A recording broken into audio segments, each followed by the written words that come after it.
ٹھاں کرتے تھے بٹن ہاں کر دے اور لوگ آگے سے سبحان اللہ پکار رہے ہوتے ہیں. لیکن ذرا نعت کا یہ شعر دیکھیے.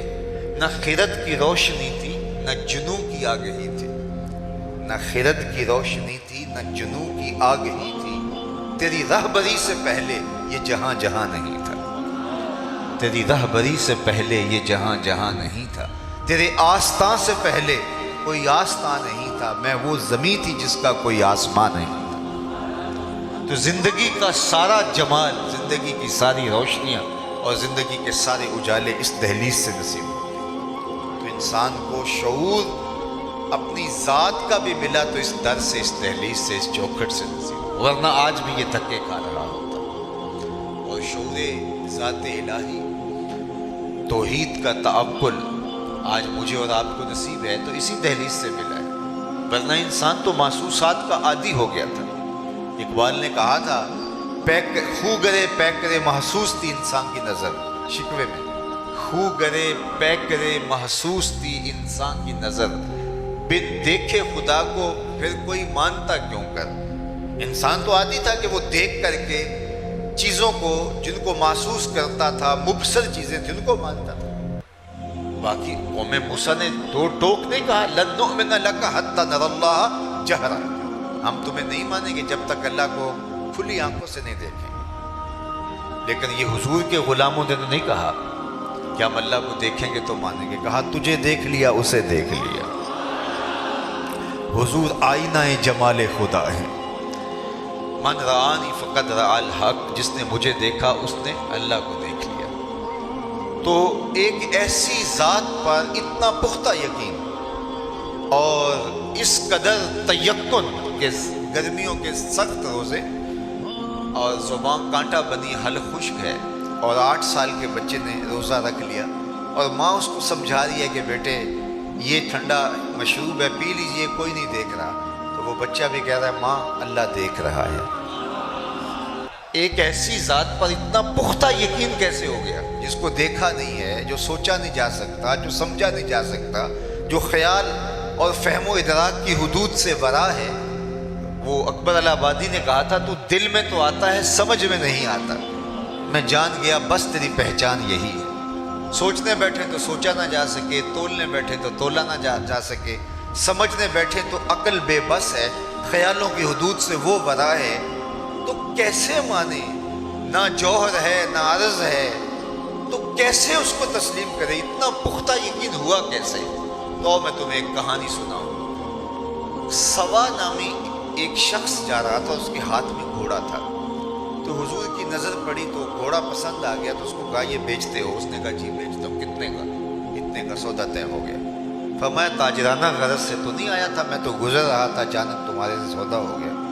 تم رکو تو میں گھر سے قیمت لے کے آیا. اس نے کہا میں رکا. حضور گئے تو کسی نے اس کو کہا یہاں ٹھہرے ہوئے ہو؟ اس نے کہا کہ مسلمانوں کے نبی سے اس گھوڑے کا سودا کر لیا.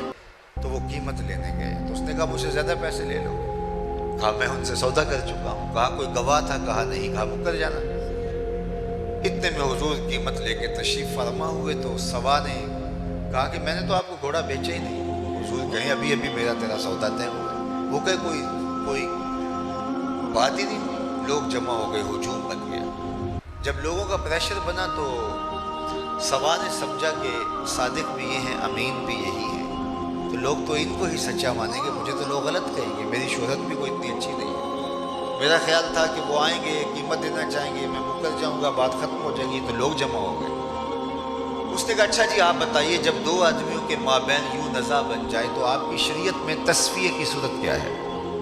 تو آقا کریم نے فرمایا میری شریعت یہ کہتی ہے جو مدعی ہے وہ گواہ لائے، اور اگر اس کے پاس گواہ نہیں تو والیمین علی من انکر، جو انکار کرتا ہے وہ قسم دے دے. اس نے کہا بات ختم ہو گئی. آپ کا دعویٰ ہے نا میں نے گھوڑا خریدا ہے تو آپ گواہ لے آئیں، اور اگر آپ کے پاس گواہ نہیں ہے تو پھر آپ کی شریعت کے مطابق میری قسم بنتی ہے تو میں قسم دے دیتا ہوں کہ میں نے بیچا نہیں. اب اتفاق یہ تھا کہ جب گھوڑے کا سودا ہوا تو اس وقت کوئی موقع پہ گواہ نہیں تھا. وہ مکر گیا تھا، اس کے لیے قسم دینا بھی کیا مشکل تھا. اس نے کہا جی ٹھیک ہے آپ کی شریعت کے مطابق ہی فیصلہ طے ہوا. اگر آپ نے گھوڑا خریدا تو گواہ لائیے، نہیں تو مجھ سے قسم لے لیجئے.